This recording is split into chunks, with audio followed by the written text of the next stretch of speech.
Bonjour à tous et bienvenue pour cette vidéo qui parlera de la correction du premier exercice sur Pythagore. Alors nous étions avec Mehdi qui était enfermé dans une salle, dans un escape game, c'est un jeu dans lequel il faut s'échapper d'une salle et dans lequel il y a pas mal d'énigmes.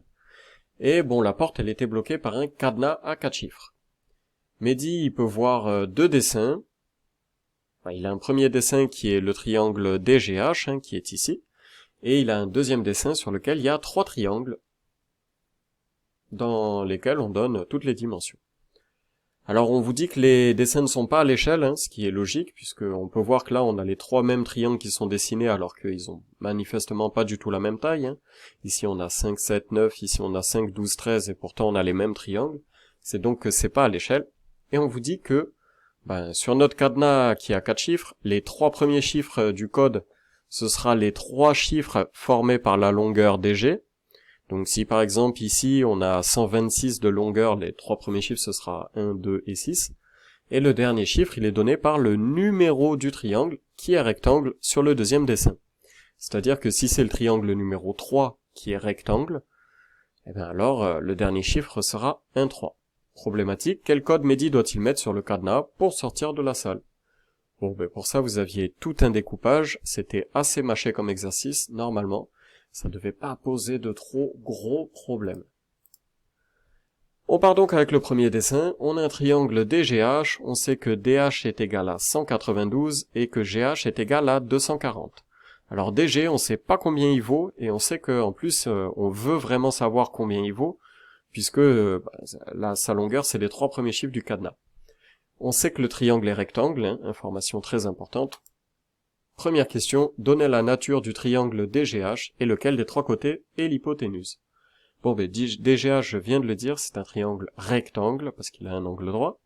Et l'hypoténuse, c'est le plus grand des côtés. C'est-à-dire que, on se doute qu'en fait, l'hypoténuse, c'est le côté toujours opposé à l'angle droit dans un triangle rectangle et que l'hypoténuse, c'est donc GH.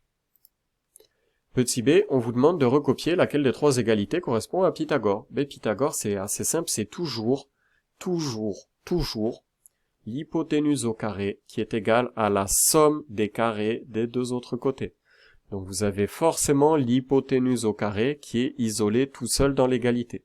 Donc sans regarder les possibilités, vous savez que forcément, à gauche de votre égalité, vous avez GH carré égal, que l'hypoténuse est toute seule. Donc après il nous suffit de regarder les 3, ici on a DH carré, c'est pas l'hypoténuse, DG carré, c'est pas l'hypoténuse, on a donc GH carré qui est égal à DG carré plus DH carré. On voit bien qu'on a l'hypoténuse au carré qui est égal au carré à la somme des carrés des 2 autres côtés. La bonne réponse était donc la 3e qui est ici. On vous demandait ensuite de calculer DG, donc pour ça il y avait 3 questions. La première c'était de remplacer GH et DH par leur valeur dans l'égalité choisie. Puis il fallait calculer DG carré et calculer DG tout court. Donc là c'est une résolution classique de Pythagore. On sait que GH carré est égal à DG carré plus DH carré. Ça c'est ce qui est dit par Pythagore. On va remplacer ce qui est connu. On sait que GH il vaut 240. Donc cette fois-ci, et n'oubliez pas les carrés, vous êtes nombreux à l'avoir fait.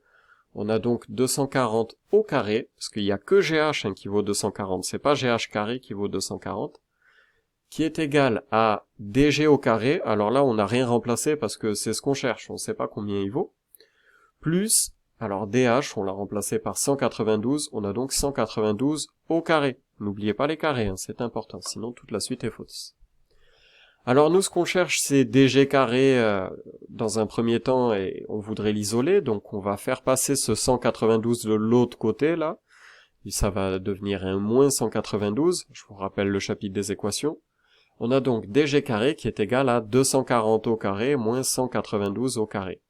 Alors là, on sort la calculatrice, parce que de tête, ça va être un peu compliqué à faire. 240 au carré, c'est égal à 240 fois 240, c'est égal à 57 600.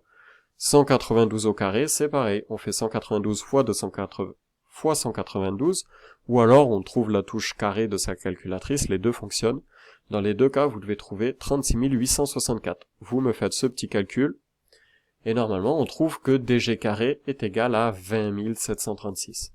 Et nous, ce qu'on cherche, encore une fois, c'est pas des g carrés, c'est des g tout court. Et c'est là, à ce moment-là seulement, et pas avant ni après, qu'on peut faire la racine.